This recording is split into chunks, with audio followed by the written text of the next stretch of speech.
Hello guys, this is Carlo TV. So kasama ko ngayon si Paring Bear. And nandito kami kala Rohan sa may San Mateo. So ito yung isa sa mga part na kasama dun sa pagpe-prepare ng pagsali sa bivouac. So pupunta kami dito kala Paring Rohan para magpa-chrono ng barel. Kasi ang sabi nga ni Paring Bear, merong mga limit yung barel. Hindi siya pwedeng mag-exceed sa mga atasang lakas ng barel per barel. Kunyari, sniper rifle. Meron tayong mga FPS limit. Mga FPS limit. So, kailangan natin check yun. Kasi kailangan sumunod tayo, regulated yung sight. So, kailangan natin sumunod para iwas aberya. Isa sa pinagbabawal nila yung sobra-sobra ng FPS. So, ang mangyayari, papauwiin kami or kukumpiskahin yung barel, hindi kami makakalaro. So, sayang yung punta namin. No refund. Pagkakaproblema, buong team. Kaya check namin, bawat isa kami na mag-check ng FPS para walang aberya. So, balitaan ko kayo, pakita namin sa inyo yung FPS ng dala namin barel. Bye guys! So, dito na kami sa loob nila Paring Rohan. So, magte-testing na kami. Ito na yung kanyang chrono, si Paring Bear, yung barel niya, si sniper ko. So, tinesting ko na kanina, hindi ko na naman na-videohan. Sa .30, nagko 404 ako. Ayan.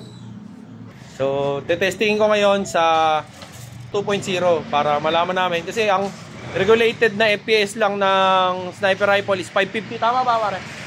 Sniper 550 sa AEG natin, Assault, tsaka DMR 450. Oo, yun. So, 550 sa sniper rifle namin. Pakita ko lang sa inyo kung anong magiging FPS ng 2.0 na bala. Okay? Aking L96 na 2.0 na bala. I-testing ko ngayon sa chrono.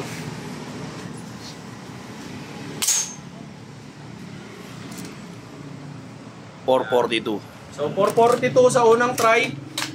Sa pangalawang try 465.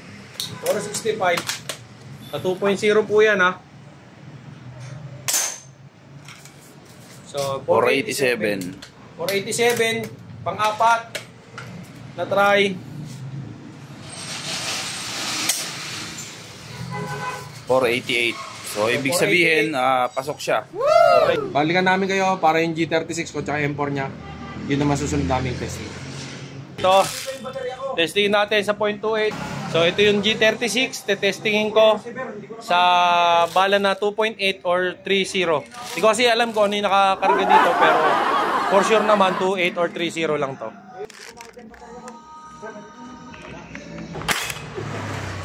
Yan guys, first trial 299.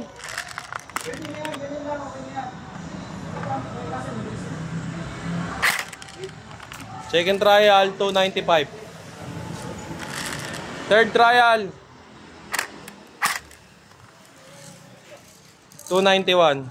Yun lang yung aking FPS 2.0 2.8 or 3.0 tong nakalaman dito.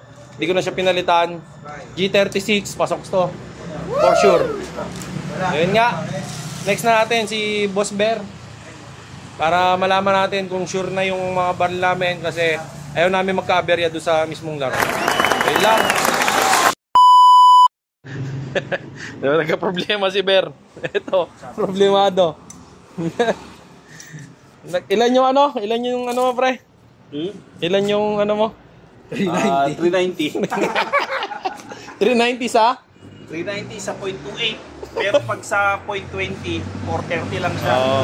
So susunod tayo. So hindi natin siya dadalhin.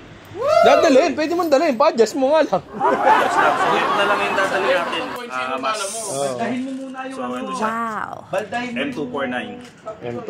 Makita niyan, poke ng inang yan, no? Halimaw. Magkokrono pa kasi kami ng Webes para malaman yung iba pang barel ng mga kasama. Para magamit mo lang. Para walang problema. Kasi, di ba pre, pagka isa sa team, pati team uwi. Pati team uwi. Parang ang pangit naman, isang tropa lang natin ng uwi. Uwi, oo. Baka pag ako na gano'n, takin na si Per 390. Pabuntalin ako. Lahat tayo uwi. Ano kasi, 2.8 pre. Lagpas yun. Pre, 2.8, 370 lang, no? Nagpas yun, Lex. Ang .30, 370. Sa .28, 380. 380, 386. 386. Oh, so, Lagpas talaga. lagpas talaga. 390 kaya, no?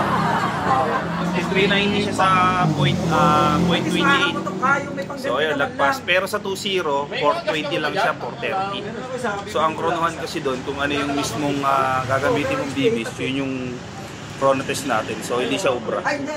Malalaman pa natin pagbalik ng Webes kung mapapa-adjust niya o talagang may iwan yung baril niyang yun. Yun lang. Ito yung first part. Tapos yung second part, yung interview. Yung third part, yung pagpunta na doon. Tapos yung fourth part, yung last part is yung mga game and yung pag-goodbye natin sa after ng event. So yun lang.